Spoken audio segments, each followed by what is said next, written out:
जो घोषणाएं मैं देखता हूं जेडीयू भाजपा कर रहे हैं, क्योंकि घोषणाओं करने का आधार नहीं है। कैग की रिपोर्ट बोलती है कि लाखों करोड़ रुपया जो बिहार की जनता की गाड़ी कमाई था वो आपने सरेंडर कर दिया है। 70,000 करोड़ रुपए का घोटाला है, उसका कोई जवाबदेही नहीं है। और ये हम नहीं कह रहे हैं, ये सीएजी की रिपोर्ट कह रही है।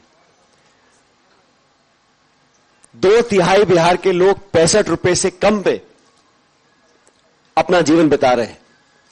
ये स्थिति के लिए कौन जिम्मेदार है? आज भी आप भाजपा से सवाल पूछो तो वो कभी नेहरू जी का नाम लेंगे, कभी इंदिरा गांधी का नाम लेंगे, कभी मनमोहन सिंह जी का नाम लेंगे।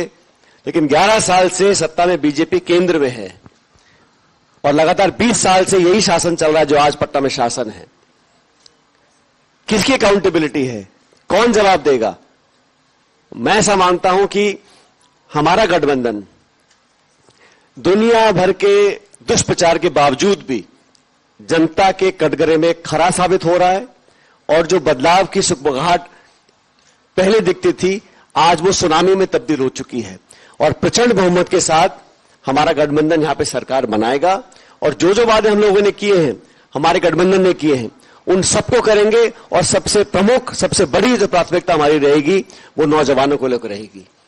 बहुत से लोग कहते हैं कि संभव कैसे होगा, लेकिन मैं ऐसा मानता हूं अगर संकल्प शक्ति है, अगर हम कुछ करना चाहते हैं, अगर नौजवानों को भविष्य में आश्वासित करना चाहते हैं, तो जो पेपर लीक की लगातार घटनाएं बिहार में हुई हैं, जो बर्बरता से जिन सड़कों पर आज प्रधानमंत्री रोड शो करने जा रहे हैं, इन्हीं सड़कों पर पढ़े लिखे निर्दोष नौजवानों को लाठियां मांजी गई हैं कई मर्तबा।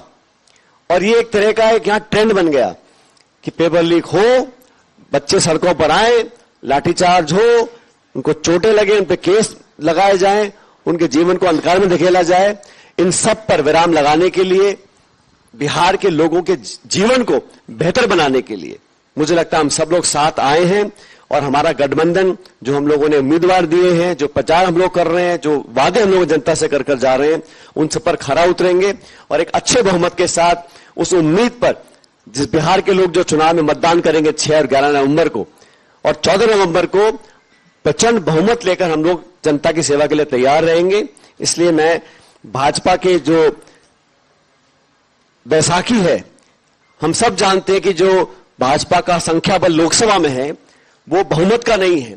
एक खंडित जनादेश 2024 में जनता ने दिया था और बिहार और आंध्र प्रदेश की बैसाखियों को लेकर वो सत्ता में काबिज हैं।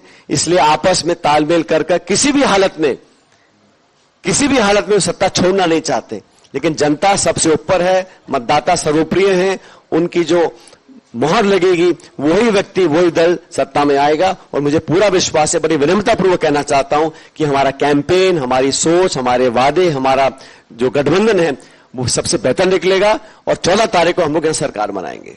भारत का सबसे तेजी से बढ़ता हुआ डिजिटल न्यूज चैनल, जिसका परिवार 4,17,000 लोगों से भी ज्यादा बढ़ रहा है, वो संवाद न्यूज चाहता है हर जिले और हर राज्य में मीडिया पार्टनर्स। तो अगर आप बनना चाहते हैं संवाद न्यूज के पार्टनर्स, तो कांटेक्ट करें नीचे दिए गए नंबर्स पर। इसके अलावा अगर आप वीडियो एडिटर बनना चाहते हैं या फिर न्यूज इंडस्ट्री में बतौर इंटर्न सब सीखना चाहते हैं, तो संवाद न्यूज के जयपुर हेड ऑफिस में काम करने के लिए संपर्क करें स्क्रीन पर दिए गए नंबर पर।